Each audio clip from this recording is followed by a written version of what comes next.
करने वाले हैं केमिकल बॉन्डिंग। ठीक है, मैं इस चैप्टर को बिल्कुल बेसिक से उठाऊंगा, मतलब बिल्कुल एटम से शुरुआत करेंगे और इसको नीट, एम्स और जेई एडवांस तक लेके जाऊंगा। ठीक है, ये टॉपिक काफ़ी इम्पोर्टेंट होता है, बहुत ज़रूरी है केमिस्ट्री को समझने के लिए। बहुत बच्चों को इसमें कंफ्यूजन होता है, बहुत अच्छे से क्लियर नहीं कर पाते हैं। ठीक है, तो आप लोग क्या इसको बिल्कुल थ्रू आउट समझिएगा, क्लियर। कहीं भी कोई कंफ्यूजन हो इसको रिवाइंड करके देखिएगा। मुझसे सीधा डाउट कमेंट बॉक्स में आप पूछ सकते हैं, कोई भी प्रॉब्लम हो। ठीक है, ओके, तो हम शुरू करते हैं क्या, chemical bonding. Chemical bonding, clear. तो यहाँ क्या है, केमिकल बॉन्डिंग में पहले एटम को समझ लेते हैं थोड़ा सा। ठीक है, तो atom it is the smallest particle of a substance, of an element, of a substance या फिर ऑफ एन एलिमेंट। किसी भी एलिमेंट का या किसी भी सब्सटेंस का क्या होगा, ये स्मॉलेस्ट पार्टिकल होगा that takes part in a chemical reaction. वो क्या केमिकल रिएक्शन में आएगा and maintain its identity throughout, वो अपना आइडेंटिटी बनाया हुआ रखता है। ठीक है, अब देखते हैं atom consist of three fundamental particles, electron, proton and neutron. कोई भी अगर एक एटम है तो वो तीन फंडामेंटल पार्टिकल को रखेगा। कैसे, वो देख लेते हैं। तो अगर हम बेसिक स्ट्रक्चर बनाए एटम का, तो एक न्यूक्लियस होता है और कुछ इस तरह के शेल्स लगे होते हैं। ठीक है, तो ये क्या बोला जाएगा, it is what, it is nucleus. और ये क्या बोला जाएगा, ये जो रिंग दिख रहा है इट इज कॉल्ड शेल बोल सकते हैं, ऑर्बिट बोल सकते हैं, या फिर एनर्जी लेवल भी बोल सकते हैं, या फिर इसको स्टेशनरी स्टेट ऐसा करके और भी कई नाम से बुलाते हैं। ठीक है, अब ये तीनों जो पार्टिकल है वो कहाँ कहाँ प्रेजेंट होगा, तो न्यूक्लियस में, ये जो सेंटर दिख रहा है न्यूक्लियस, यहाँ पर प्रोटॉन प्लस न्यूट्रॉन प्रेजेंट होता है। Means proton and neutrons are present in the centre of the atom called nucleus. ठीक है, उसके बाद कौन बच गया, इलेक्ट्रॉन। ये इलेक्ट्रॉन इन ऑर्बिट्स में लगे होते हैं, इस तरह से घूमता रहता है। ठीक है, इस न्यूक्लियस के चारों तरफ ये रिवॉल्व करता रहेगा। क्लियर। अब एक टर्म आता है यहाँ एटॉमिक नंबर। ठीक है, एटॉमिक नंबर इसको रिप्रेजेंट करते हैं Z से। क्लियर, तो एटॉमिक नंबर क्या होता है, it is equal to number of protons present in the nucleus of an atom। किसी भी एटम के न्यूक्लियस में जितना भी प्रोटॉन प्रेजेंट होगा वो उसका क्या कहलाएगा, एटॉमिक नंबर कहलाएगा। समझ में आ रही है बात, ओके। सेकेंड इज, अगर एक एटम में नंबर ऑफ प्रोटॉन 10 है और एटम बोलते हैं तो इट इज इलेक्ट्रिकली न्यूट्रल, उस पर कोई चार्ज नहीं होता, means it is equal to number of electrons present in an atom. एक एटम में जितने इलेक्ट्रॉन होंगे उनको भी एटॉमिक नंबर बोला जाएगा जब वो एटम होगा। क्लियर, या फिर ये सीधा सा डेफिनेशन क्या है, number of protons present in the centre of an atom is called atomic number. ठीक है, अब देखते हैं कि प्रोटॉन और न्यूट्रॉन यहां होता है, इलेक्ट्रॉन इन शेल में लगे होते हैं। ठीक है, अब इन शेल में अगर इलेक्ट्रॉन लगा है तो एक सर्टेन रूल्स है। ठीक है, हम तीन रूल जानेंगे जिसके अकॉर्डिंग क्या होगा, इन डिफरेंट डिफरेंट शेल्स में इलेक्ट्रॉन को सेट किया जाएगा। तो एक टर्म है इलेक्ट्रॉनिक कॉन्फ़िगरेशन। क्या टर्म है, इलेक्ट्रॉनिक कॉन्फ़िगरेशन। इलेक्ट्रॉनिक कॉन्फ़िगरेशन का मतलब it is the arrangement of electrons in different orbits according to certain rules। मतलब कुछ रूल्स के अकॉर्डिंग अगर डिफरेंट ऑर्बिट्स में इलेक्ट्रॉन को सेट किया जा रहा है तो it is called what, it is called electronic configuration. ठीक है, अब इलेक्ट्रॉनिक कॉन्फ़िगरेशन के रूल्स हैं। रूल्स, फर्स्ट रूल क्या है, 2n स्क्वायर का। 2n स्क्वायर क्या होता है, it is the number of electron, मतलब number of electron in N orbit. किसी भी ऑर्बिट में, ये first orbit, second orbit, third, अगर इस तरह से नंबरिंग कर दिया जाए, ये 1, ये 2, ये 3 होगा, तो कोई भी ऑर्बिट का अगर इलेक्ट्रॉन देखा जाए कितना होगा तो हम किस फॉर्मूले पे रखेंगे, 2n square, where n is number of shell. ठीक है, या और अच्छे से लिखा जाए तो सीधे हम इसको शेल नंबर लिख देते हैं कि कौन सा शेल। जैसे एग्जांपल, अगर फर्स्ट यहाँ 1 पुट किया जाए, मतलब फर्स्ट शेल को देखा जाए तो यहाँ 2 × 1 का स्क्वायर इज इक्वल टू 2 लिखेंगे। मीन्स फर्स्ट शेल की कैपेसिटी क्या होगी, 2, मतलब पहले शेल में सिर्फ 2 इलेक्ट्रॉन आ सकता है। क्लियर। सेकेंड की बात करें तो 2 × 2 square is equal to 8, means second shell में कितने इलेक्ट्रॉन, 8 इलेक्ट्रॉन आ सकते हैं। थर्ड में देखा जाए तो 2 × 3 square is equal to 18 and so on. मतलब इस तरह से क्या अरेंजमेंट होगा, इस तरह से इलेक्ट्रॉन्स का अरेंजमेंट होगा। जैसे थर्ड ऑर्बिट, ये हमारे पास क्या बन रहा है, ये बन रहा है थर्ड ऑर्बिट। अगर ये थर्ड ऑर्बिट बन रहा है तो मैक्सिमम इलेक्ट्रॉन कितना रह सकता है वहां, 18, मतलब इस सेल की कैपेसिटी क्या है, 18 है। ठीक है, ये फर्स्ट रूल है। सेकेंड रूल क्या है उसको देख लेते हैं।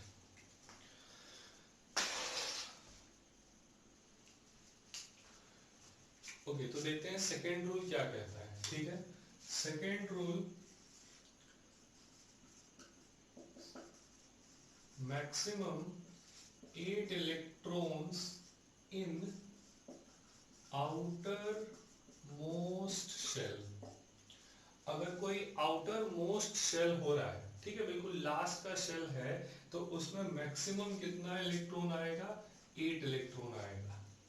8 से ज्यादा नहीं आ सकता है। जैसे क्या बात करते हैं, ये हमारे पास न्यूक्लियस 1 2 3 4 5 6 इस तरह का शेल बन रहा है। ठीक है, अब अगर इस रूल से देखें तो ये शेल नंबर कौन सा हो गया, इट इज 1 2 3 4 5 6, 6 शेल बनता दिख रहा है। यहां से अगर फॉर्मूला लगाया जाए तो 2 × 6 स्क्वायर इक्वल टू 72 इलेक्ट्रॉन। यहाँ 6 वाले शेल की कैपेसिटी कितना, 72 हो रहा है, लेकिन हम क्या कर रहे हैं, मैक्सिमम इलेक्ट्रॉन कितना, 8 से ज्यादा नहीं देना है। कब, जब वो आउटर मोस्ट अभी कौन सा हो रहा है, 6 नंबर, यहाँ 8 से ज्यादा नहीं आएगा। 1 2 3 4 चलेगा, 5 6 7 चलेगा, 8 चलेगा, 9 नहीं रख सकते। Clear. Third rule is what, third rule कहता है maximum 18 electrons in second last shell. Second last shell, second last shell कौन सा इधर, अगर ये लास्ट है 6 तो सेकेंड लास्ट कौन, 5 नंबर। 5 नंबर का अगर यहाँ देखा जाए कैपेसिटी तो हम क्या लिख सकते हैं, 2 × 5 स्क्वायर इज इक्वल टू 50। इसकी कैपेसिटी है 50, लेकिन इन तीनों रूल्स को फॉलो करते हुए बनाना है। ऐसा नहीं कि हम इन दोनों को फॉलो करेंगे ये भूल जाएंगे, बिल्कुल नहीं। ऐसा नहीं कि ये फॉलो करेंगे इन दोनों को भूल जाएंगे, बिल्कुल नहीं। तीनों को लेकर चलना है। अभी मैं एग्जांपल दिखाऊंगा, वो तीनों फॉलो होता दिखेगा। ठीक है, तो इन तीनों को कवर करते हुए हम आगे बढ़ेंगे इलेक्ट्रॉनिक कॉन्फ़िगरेशन के लिए। ठीक है, सेकेंड लास्ट शेल 18, 50 हो रहा था लेकिन सेकेंड लास्ट है तो 18। अब एग्जांपल देखते हैं। आप लोगों ने पीरियोडिक टेबल देखा होगा। ठीक है, पीरियोडिक टेबल में वर्टिकल कॉलम्स जो होते हैं उनको बोलते हैं ग्रुप। तो there are 18 groups in the periodic table, और वो जो हॉरिजेंटल रोज होता है उसको पीरियड बोलते हैं।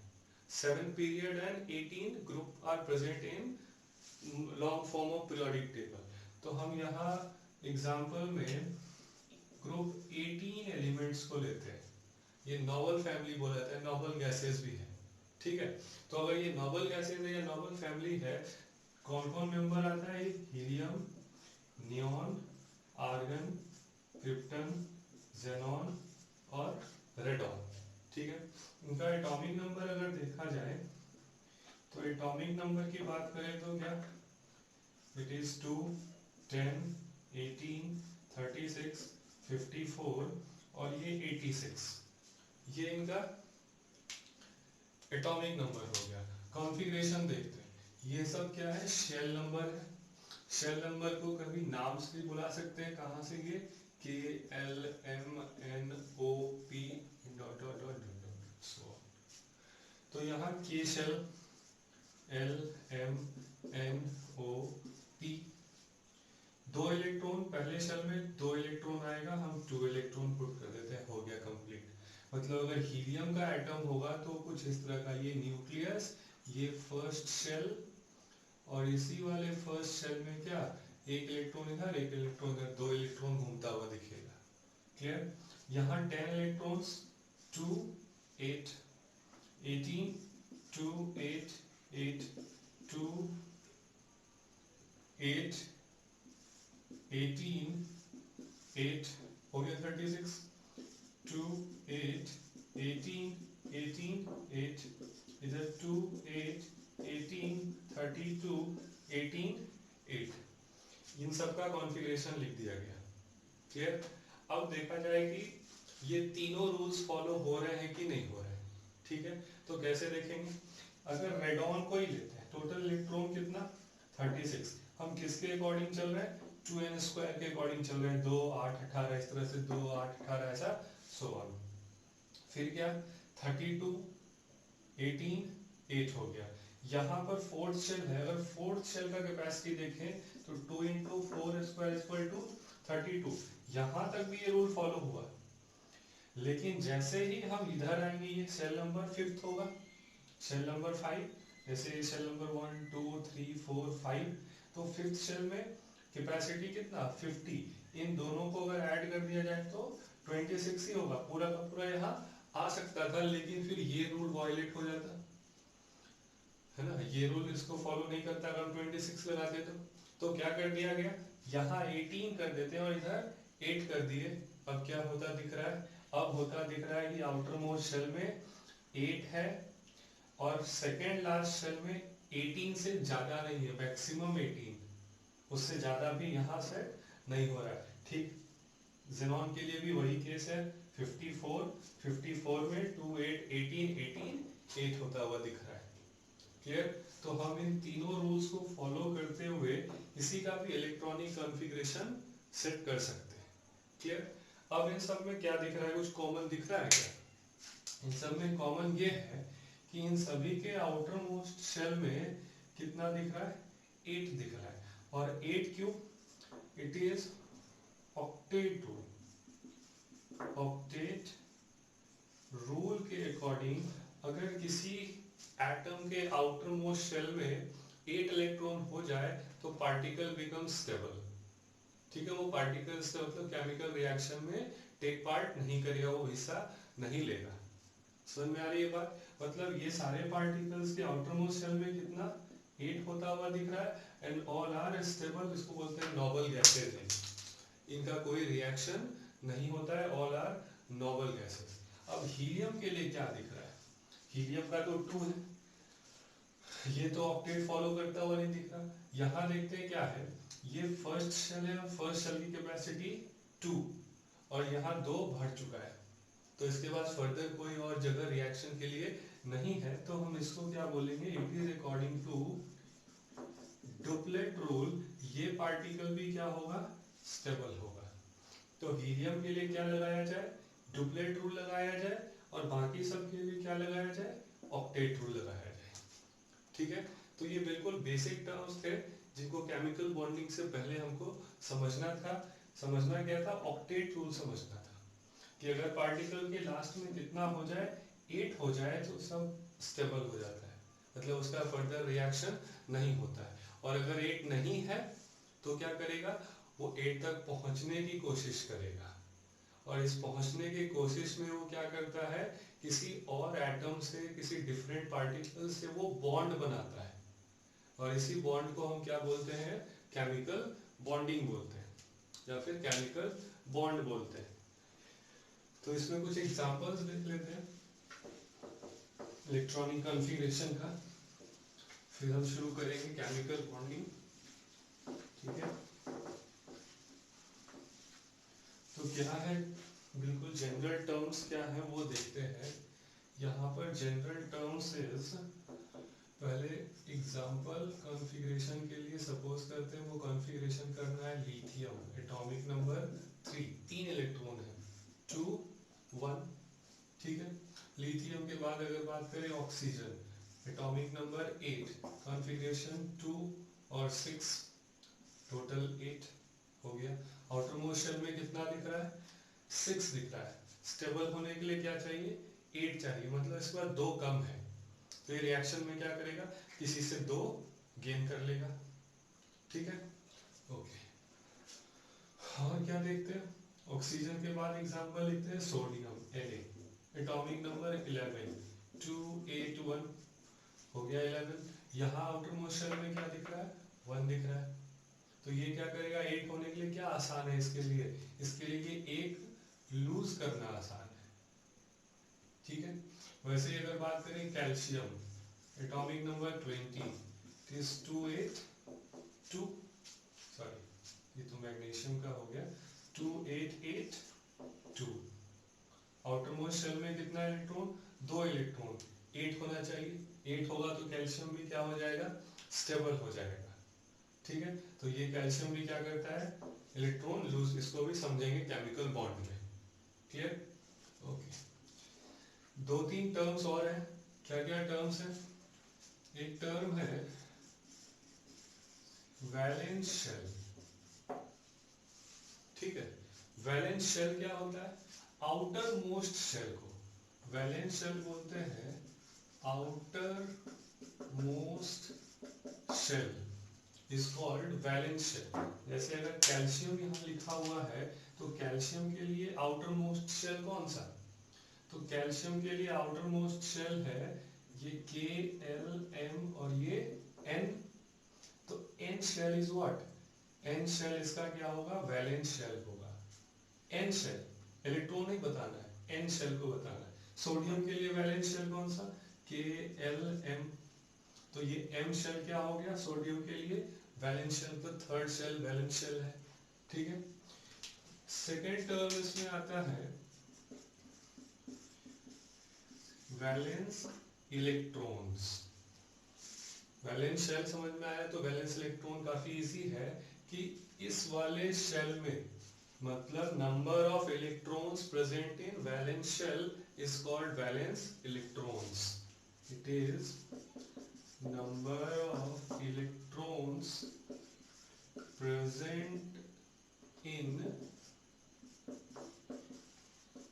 Valence shell is called valence electron. तो कैल्शियम के लिए वैलेंस इलेक्ट्रॉन कितना, अब ये 2 बताना है, इसका 2 क्या है, ये 2 is valence electron and N is what, valence shell. Sodium के लिए 1 is what, 1 is valence electron, आखिरी में सिर्फ एक इलेक्ट्रॉन है तो valence electron 1, valence shell N shell. ठीक है, थर्ड और इसका लास्ट टर्म अभी का क्या है, वैलेंसी। बहुत कंफ्यूजन वाला ये टर्म है, बहुत लोग परेशान होते हैं वैलेंसी में, इसमें बिल्कुल भी परेशान नहीं होना है। ठीक है, क्या होता है valency, it is the number of electrons that takes part in a chemical reaction जितने number of electron chemical reaction में आएंगे उन सबको क्या बोला जाएगा, it is called its valency. कितने इलेक्ट्रॉन आएंगे रिएक्शन में उसको देखते हैं। अगर ये कैल्शियम का है, थोड़ा मैं साफ कर देता हूँ इसको, अब समझाया जाए। कैल्शियम लिखते हैं एटॉमिक नंबर 20, कॉन्फ़िगरेशन 2882। इसको स्टेबल होने के लिए कितना चाहिए, तो इसको ये देखो, चाहिए नहीं, ये लूज करेगा तो क्या करेगा, आउटर मोस्ट में 8 होना है, या तो ये 2 लूज करे या फिर ये 6 गेन करे। तो कौन सा काम आसान लग रहा है इसके लिए, ये 2 को लूज करना वो इजी लग रहा है। तो ये जैसे ही 2 लूज करेगा तो इसमें रिएक्शन में कितना इलेक्ट्रॉन गया इससे, तो ये 2 इलेक्ट्रॉन गया, किसका गया, कैल्शियम का गया। तो ये 2 क्या होगा, वैलेंसी ऑफ कैल्शियम। तो हम क्या लिख सकते हैं, कैल्शियम इसकी वैलेंसी 2। वैसे ही अगर सोडियम है तो इसके कितने इलेक्ट्रॉन लूज होंगे, 1। तो सोडियम के लिए, Na के लिए 1। ऑक्सीजन है, आउटर मोस्ट में क्या दिख रहा है, 6 दिख रहा है। 6 क्या करेगा, ये 2 गेन और अगर कर ले तो आउटर मोस्ट में 8 हो जाएगा और ऑक्सीजन बिकम्स स्टेबल। तो कितना इलेक्ट्रॉन आया, बिल्कुल 6 नहीं बताना है, आया कितना, तो 2 आया, तो इसकी वैलेंसी क्या होगी, 2 होगी। ये आप बिल्कुल ध्यान से रखिएगा, ऐसा नहीं कि यहाँ 6 लगा है हम 6 लगा देंगे, वो बिल्कुल रॉन्ग हो जाएगा। इसने 2 इलेक्ट्रॉन गेन किया, हम वैलेंसी क्या बताएंगे, 2 बताएंगे। लिथियम के लिए यहाँ 8 तक पहुंचने का कोई जल्दी नहीं है, ये डुप्लेट रूल भी फॉलो कर लेगा, ठीक है। और डुप्लेट रूल ही फॉलो करेगा, एक इलेक्ट्रॉन लूज कर लिया, आउटर मोस्ट में 2 हाइड्रोजन की तरह, सॉरी हीलियम की तरह बन गया, पार्टिकल स्टेबल, तो वैलेंसी 1। समझ में आ गई बात। तो ये बिल्कुल बेसिक टर्म्स थे जिनको बॉन्डिंग के पहले जानना जरूरी है। अब हम लोग शुरू करेंगे केमिकल बॉन्डिंग। क्लियर है, आप लोग नोट कर लीजिए इसको, कहीं भी कंफ्यूजन हो इस पूरे वीडियो को रिवाइंड करके देखिएगा, दोबारा देखिएगा, 3 बार देखिएगा, 4 बार, जब तक कि बिल्कुल कंसेप्ट क्लियर नहीं हो जाए, ठीक है। और मेरे चैनल को सब्सक्राइब कर लीजिएगा, लाइक कर लीजिएगा, बेल आइकन, और अपने फ्रेंड्स में इसको शेयर करिएगा ताकि ज़्यादा से ज़्यादा लोग मुझे जान सकें, है ना, और मेरे स्टडी का एक्सपीरियंस कर सकें। Clear, okay.